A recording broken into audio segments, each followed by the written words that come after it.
الحمد لله وكفى وسلام على عباده الذين اصطفى أما بعد فأعوذ بالله من الشيطان الرجيم بسم الله الرحمن الرحيم أفأنت تكره الناس حتى يكونوا مؤمنين صدق الله العظيم.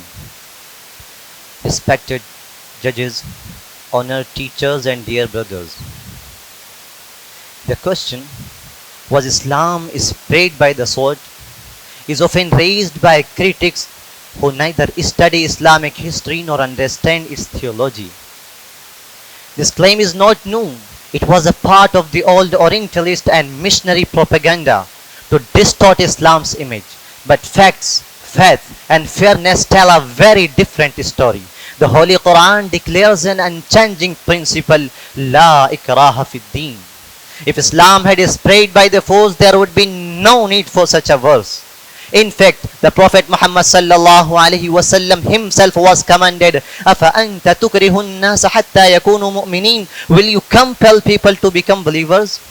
Dear brothers, Islamic wars were defensive, not aggressive. The Prophet Muhammad sallallahu alaihi wasallam forbade harming women, children, monks, or even trees. The sword of Islam was raised to protect freedom, not to destroy it. Even during conquest, non-Muslims were never forced to convert.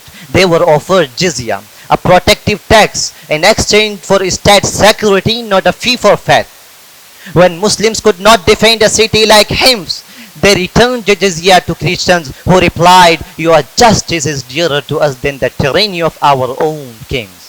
Yes, Islam's real power lay in morality, mercy, and justice. The story of Sumama ibn Usal proves it. A man who came as an enemy and left as a believer after experiencing Prophet's mercy, sallallahu alaihi wasallam.